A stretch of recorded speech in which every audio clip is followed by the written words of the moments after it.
Have a seat, today's tea is bitter, but still sweeter than the price the villain in this story is about to pay.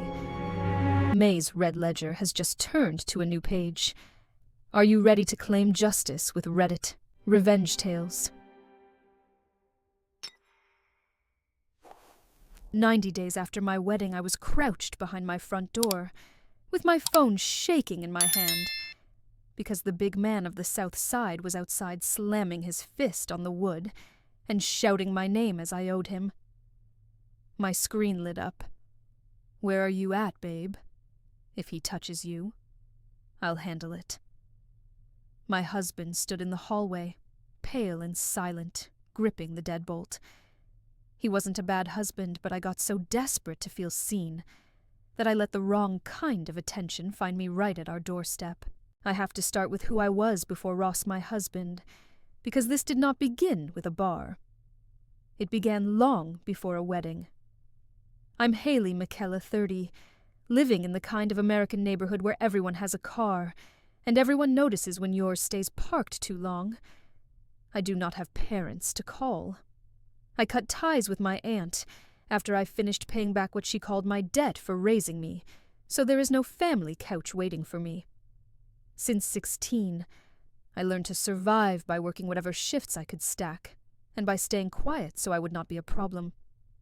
I dated, sure. Men liked my face, my smile, my hustle, but it was always shaky, always temporary. By 30, I was tired of being temporary. I wanted a safe place, a steady man, a life that did not feel like borrowed time.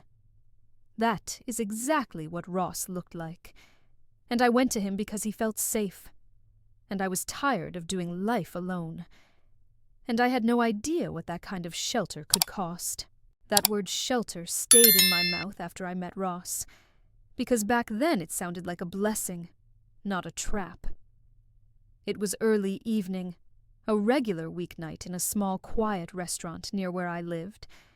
I was sitting across from him at a sticky table, the clink of silverware and the low hum of conversations filling the space.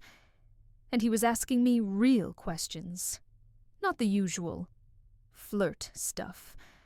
With Ross, it felt like someone was finally listening for the parts of me that matter. Ross Milton was the steady type. He worked hard, showed up on time, paid his bills. He did not chase chaos. He did not brag. He made plans. When I mentioned how I used to juggle 3 jobs, his eyes did not judge me. He looked almost proud, like my struggle proved something good about me.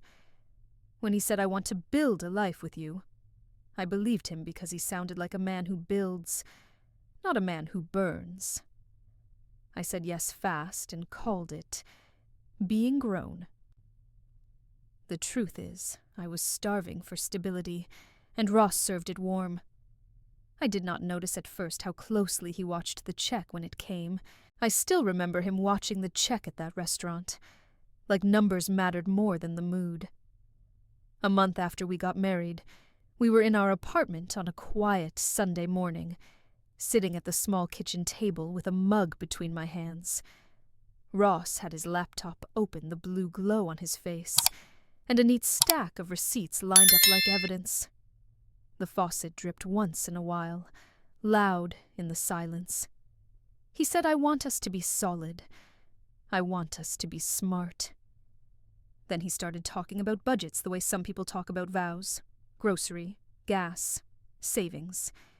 He slid a little envelope across the table and said, "If we track it, we control it." I nodded, because that was the version of love I knew. Be grateful. Do not make trouble. But when I asked if I could buy a simple thing for the house, he did not say yes or no right away. He asked why. He asked how much. He asked what could be cut. I laughed like it was normal.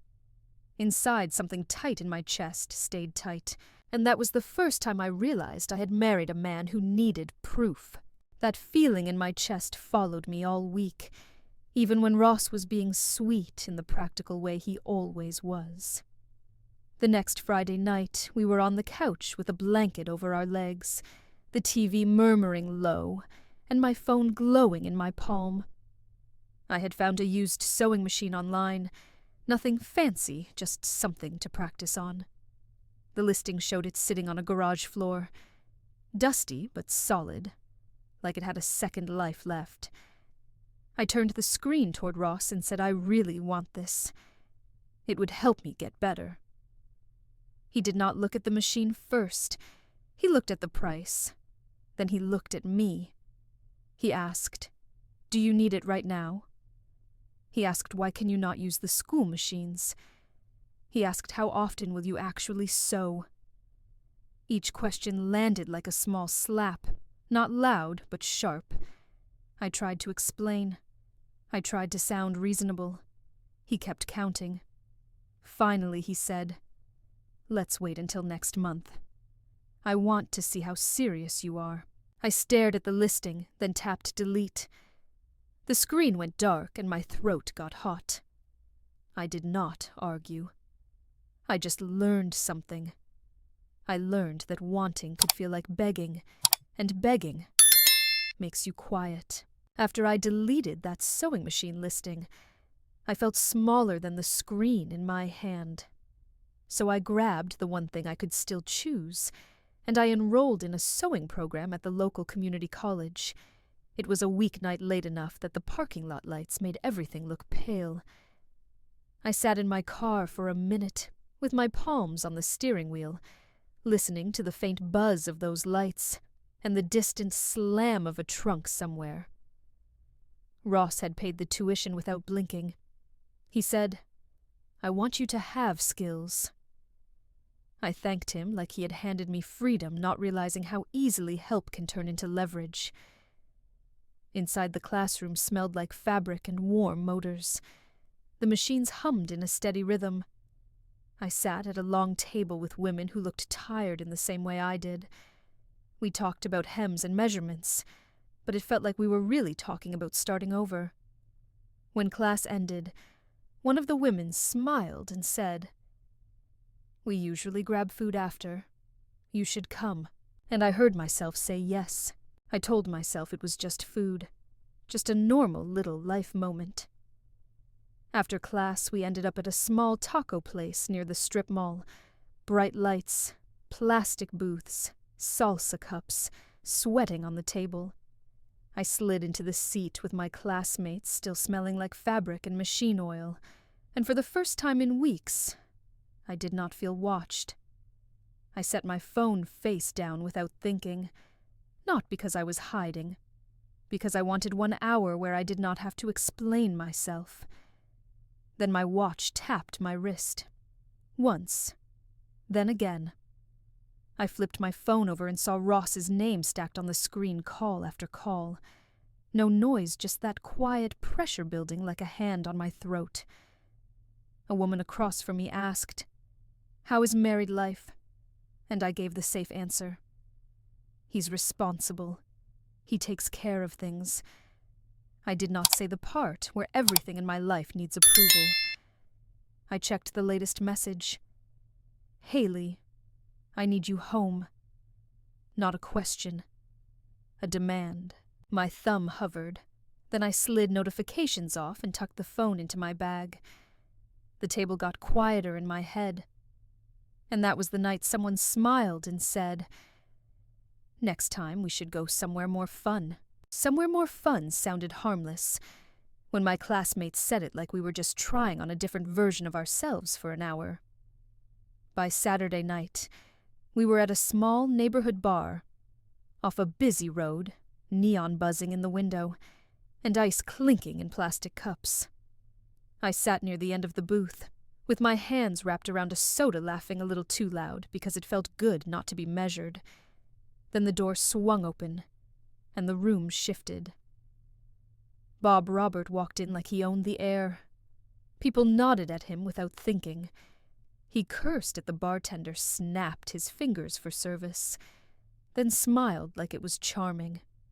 He looked straight at me and said, "Well, look at you, like I was a prize he had already decided to take home." I tried to keep my face neutral, but my skin went warm. He leaned closer, close enough that I caught his cologne and cigarette smell, and he said, "You do not belong with boring people." When he asked for my number, I said no. I am married. Bob just grinned and tapped the table with his knuckles. "That does not mean I cannot get it," he said. That grin followed me home, ugly and exciting at the same time, like a song you hate but cannot stop hearing. The next morning I was in my kitchen with the blinds half open, wiping the counter while the coffee maker gurgled. Ross was in the bathroom shower, running normal life sounds that should have made me feel safe. My phone sat on the counter screen, dark. Then a banner slid across it, silent as a thought. "Unknown number. Made it home, babe." My throat tightened. I stared at the words like they belonged to someone else. I did not give him my number. I knew I did not. But there it was, sitting in my quiet apartment, pulling at my curiosity in the same breath it turned my stomach. Another banner. "Do not act shy. I take care of my people." I should have blocked him right then. I should have told Ross right then. Instead, I stood there, hands damp from cleaning spray, listening to the shower run, feeling that old hunger to be chosen, to be noticed, to be someone worth pursuing. I did not reply, but I did not delete it either.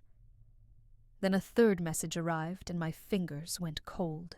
That third message was the one that made my fingers go cold. I was still standing at the counter when the next line appeared. "If anyone messes with you, I got you." It sounded protective. It was really a leash.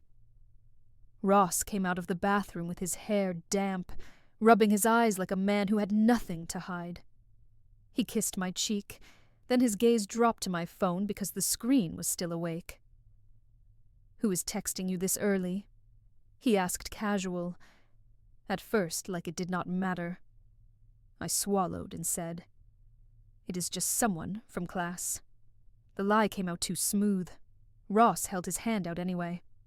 "Let me see. I just want to know you are okay." I angled the phone away and tried to smile. "It is nothing, Ross. Please do not start."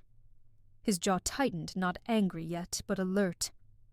I walked past him like I needed a towel, and in the hallway I changed my passcode with shaking thumbs. Then I deleted the thread and stared at the empty screen, like that erased what I was becoming. When I went back, Ross was still watching me. Quietly. Closely. I told myself it was just texting. But there was one thing I did next that I still cannot say out loud, without feeling sick. That empty screen did not make me feel clean. It made me feel hunted. Later that week, we were in the laundry corner of our apartment at night. The dryer thumped steady behind me, while I folded towels I did not need to fold. Ross stood in the doorway with his laptop tucked under his arm, like he had carried evidence into the room. He said, "You have been different." I tried to laugh it off, but he did not smile back. He opened the laptop on top of the washer, the blue light cutting across his face. "Why? Are there rideshare charges on our card when you said you were studying?" My stomach dropped. "It is nothing. I just did not want to bother you for a ride." Ross stepped closer, palm open. "Haley, show me your phone. I am not asking to control you. I am asking because I am your husband." I pulled my phone tighter into my hand, a reflex I hated. Ross reached for it, and I shifted back my hip, bumping the dryer. The thumping felt louder. His voice went flat. "Stop playing games with me." He did not shout. He just stood there, waiting. And in that silence, my next choice was already forming. When Ross said, "Stop playing games with me," I felt my whole body go rigid, like I had been caught doing something criminal, instead of just being a wife with a private thought. Later that night, I came in carrying a small shopping bag, with tissue paper sticking out the top. A few yards of sail fabric. Nothing wild, nothing expensive. The entryway light was on, and Ross was standing by the front door, shoes still on like he had been waiting for the sound of my key. He looked at the bag and said, "What is that fabric?" It was on sale. He held his hand out. "Let me see the receipt." I gave it to him. He smoothed the crumpled paper against his palm and read it like it could tell him who I was. Then he asked, "Why did you buy this today? What exactly are you making? How much did you spend last week?" Something in me snapped clean. I set the bag on the floor harder than I meant to. "Do you hear yourself, Ross? I am your wife, not a child on an allowance." His face tightened. "I am trying to keep us stable." I whispered, "You are trying to keep me small." He did not answer. He just stared like he was deciding what kind of man he had to become to keep me in line. That silence followed me out of the apartment like a shadow. By the next evening, I was sitting in my car in the community college parking lot, after class, hands still smelling faintly like fabric, the steering wheel cool under my palms. The lot was half empty, and somewhere nearby a cart corral rattled in the wind. My phone sat in the cup holder face up like it was waiting to betray me. It buzzed. "Bob." "You good babe?" I stared at the screen too long before answering. I typed, then erased, then typed again. Finally, I wrote, "I am fine." He called anyway. I did not even mean to pick up. My thumb just did it. His voice came through low and sure, like he was already standing next to me. "Your husband still counting your pennies?" I said. "Do not talk about my husband." Bob laughed ugly and soft at the same time. "Haley, he got you asking permission to breathe. That is not love. That is a leash." I should have hung up. Instead, I swallowed hard and said, "You do not know anything about my life." He replied, sweet as poison, "I know you want to feel seen. Come get a drink. I will make sure nobody disrespects you." My heart thudded once heavy, and then he added, "Do not make me come looking for you. Do not make me come looking for you." That line should have pushed me away. Instead, it sat in my chest, like a dare I could not stop touching. That night, I pulled into the bar parking lot, with my engine still running, hands tight on the wheel. The neon sign buzzed above the door, and I could hear bass thumping through the wall. Bob was already outside, leaning on a car like he had all the time in the world. He looked me up and down and said, "There she is, like I was late to my own appointment." Inside, he was loud and rude in a way that made people move. He snapped at the bartender, cursed at a guy who bumped his shoulder, then turned to me and softened his voice.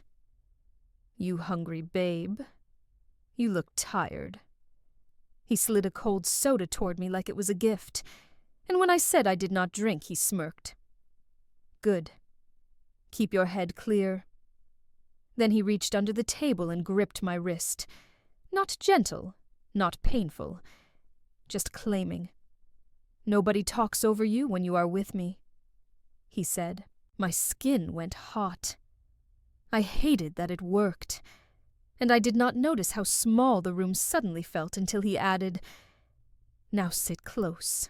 The next day I could still feel his fingers on my wrist, like a bruise you keep checking, even when it is not there.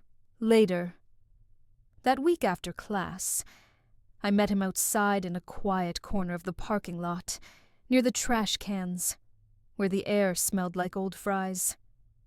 My sewing book was tucked under my arm, and my phone kept lighting up with Ross asking when I would be home. I did not answer. I told myself I needed 1 hour where nobody questioned me.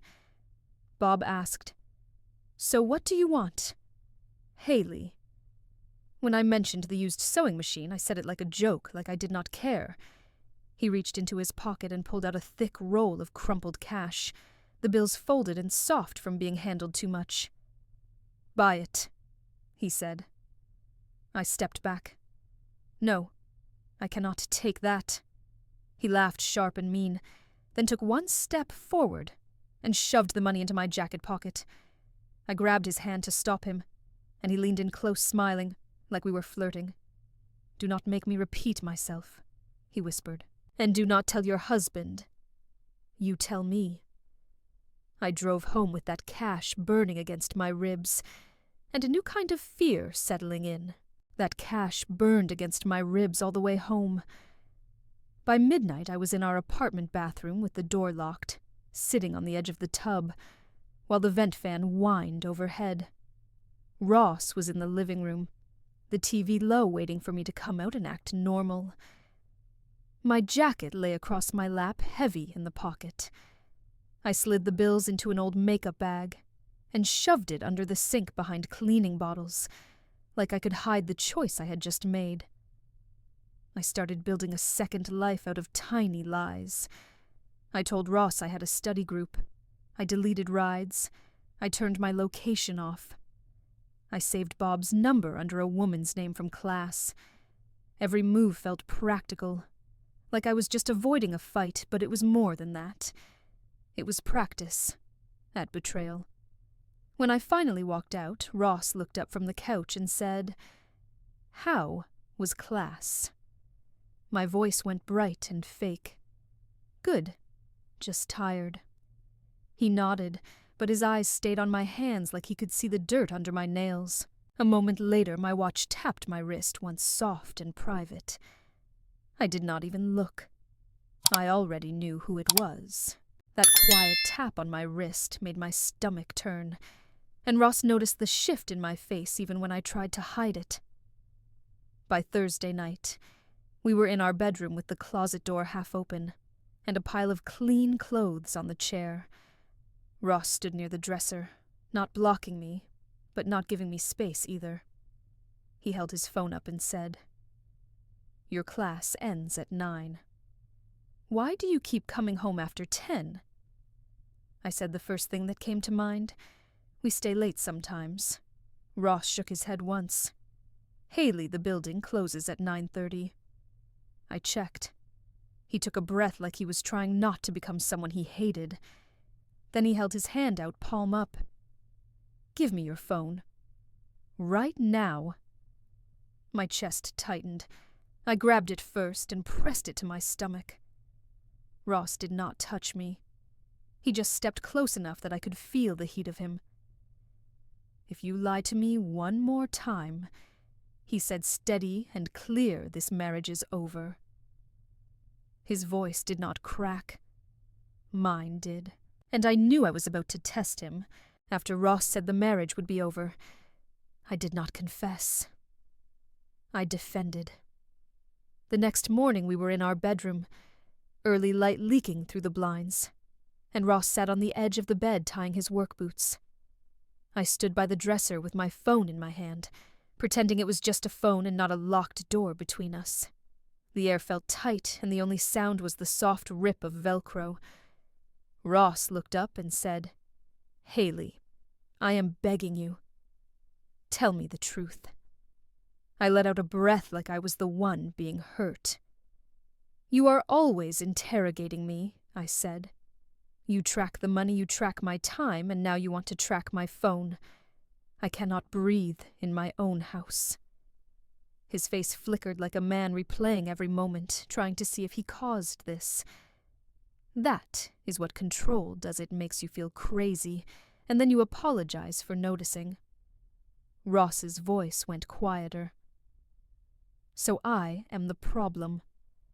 I nodded, because it was easier than owning my choices. Then he asked, "Haley, do you even love me?" And I waited 1 second too long. That pause haunted me all day, because it was the only honest thing I had done. After class that evening, I was in the community college hallway, under harsh fluorescent lights, holding my sewing kit against my chest, while the last machines hummed down in the classroom behind us.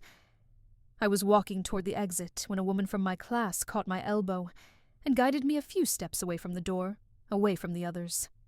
She did not smile. She said, "Haley, I saw you with him." My stomach turned. "With who?" "With Bob," she said lower now. "People call him the big man of the South Side. That is not a nickname you want connected to your name." I tried to brush it off, but my hands betrayed me. My fingers tightened on the zipper of my bag until it hurt. "He is just someone I met," I said. She shook her head.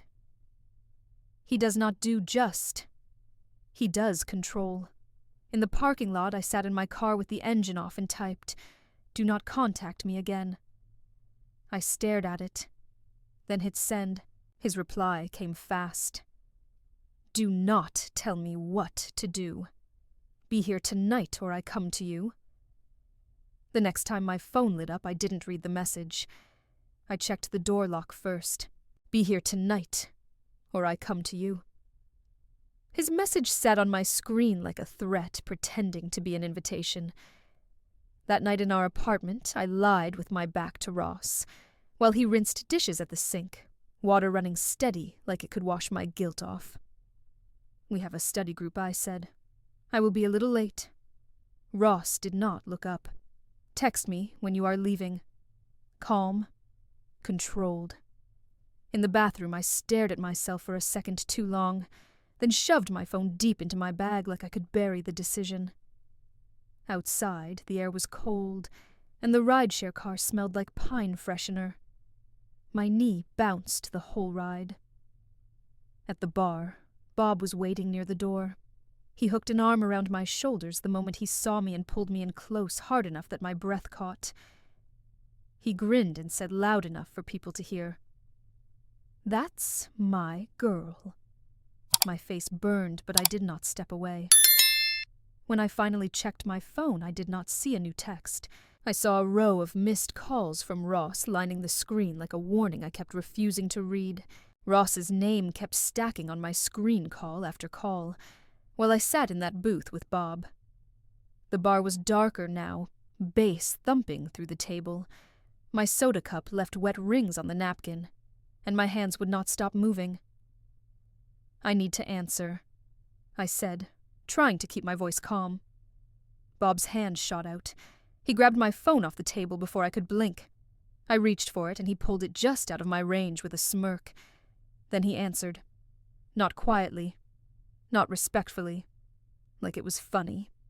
"Yeah," he said, bored. He listened for a second, then laughed under his breath. "Your husband talks too much." He ended the call and tossed the phone back. It hit the table with a hard slap, and my stomach turned. I was not being protected. I was being handled. Bob leaned in voice suddenly sweet. "Relax, babe. Nobody is taking you anywhere." I stared at the phone, then at his hand, resting too close to it. That's when it stopped being about marriage problems. It became about who had access to me and who didn't. Those headlights sliding across the window were not random. They were looking for me. Tonight, outside that little bar, I stepped into the parking lot with Bob close behind me, the cold air biting my cheeks and gravel crunching under my shoes. A car idled a few rows over. The driver door opened and Ross got out. He looked different. Not angry, not loud, just pale like he had been holding his breath for miles. "Haley," he said steady, "get in the car. We are going home. Right now." I stood there with my phone heavy in my hand, the screen still showing missed calls like bruises. Bob leaned past my shoulder and laughed low and nasty. "Look at him," he said. "He came to retrieve you." Ross ignored Bob at first. His eyes stayed on mine. "Please," he said, and that word hit me harder than yelling. He took one step closer and reached for my hand. Bob moved fast. He slid in front of Ross, blocking him like a wall. "Do not touch her," Bob said, smiling like it was a joke. Ross's jaw tightened. "I am her husband," he said. And Bob's smile went colder. Bob's smile did not just stay on his face. It spread like he was enjoying a meal. The music from inside leaked out every time the door opened, and a couple people drifted near the entrance to watch. I felt their eyes on my back. Ross tried again. He reached around Bob, palm open, gentle. "Haley, come with me," he said like he was talking me off a ledge. Bob slapped Ross's hand away quick and disrespectful, like swatting a fly.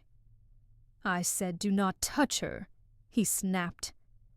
Then he leaned close to Ross and muttered something ugly under his breath, something meant to shrink him. Ross's face went red. He looked from Bob to me, waiting for me to say, "Stop. That is my husband," waiting for me to choose dignity. I did not. My silence did the worst work.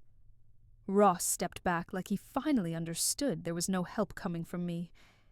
His voice cracked just a little when he said, "So this is who you chose." I wanted to speak. I wanted to fix it in one sentence, but my throat locked up. Ross nodded once slow like he was sealing something shut. Then he turned toward his car and said, "Get in. We are going to talk at home."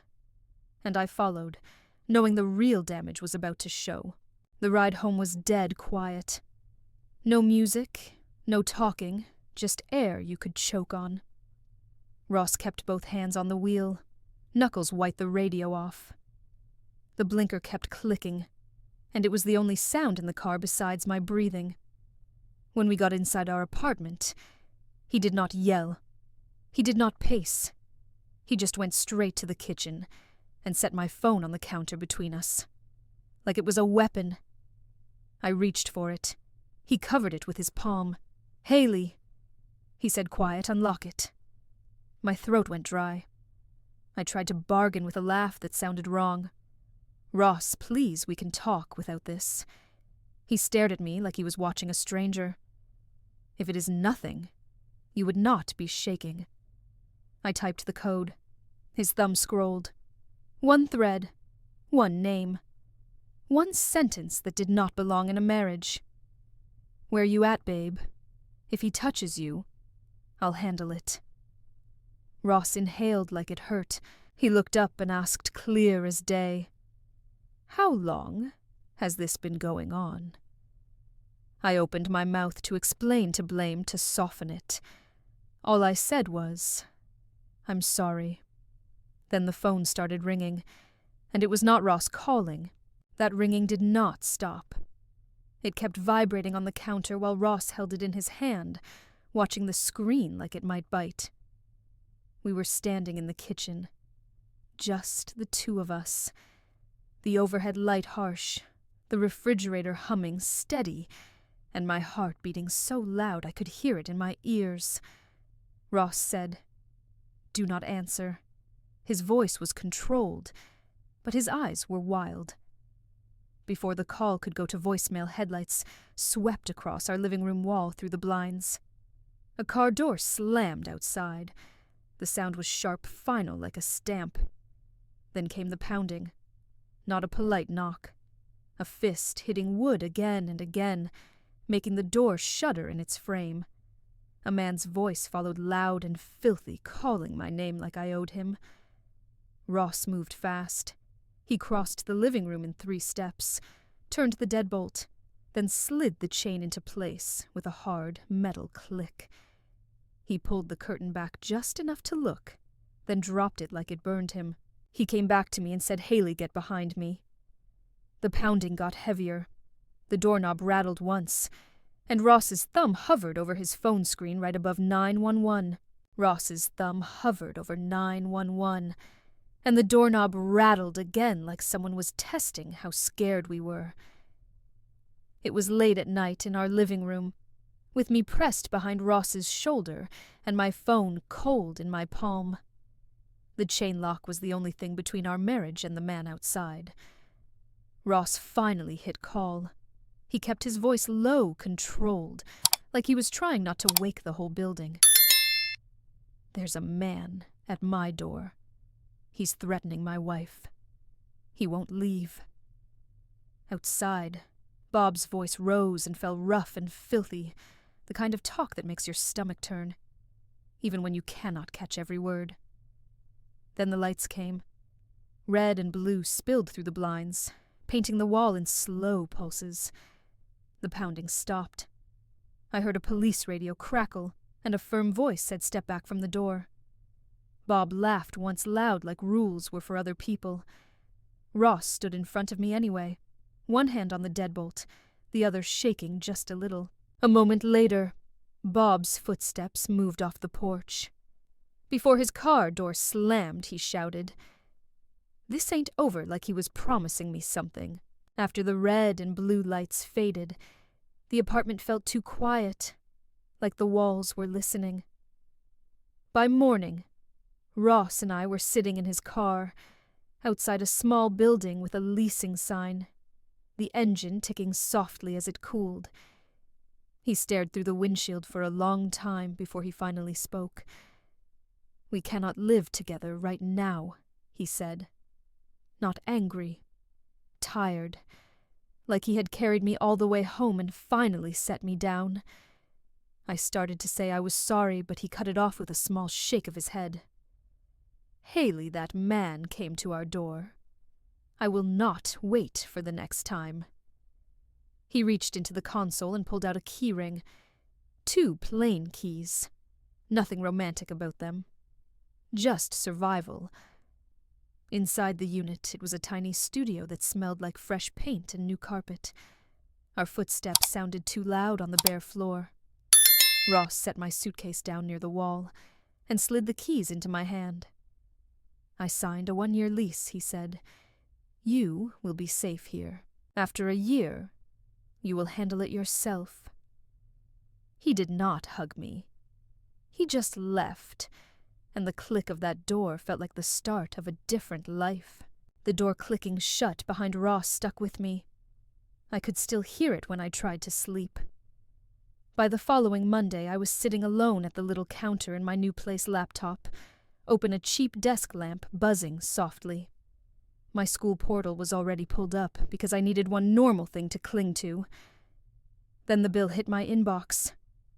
Tuition due.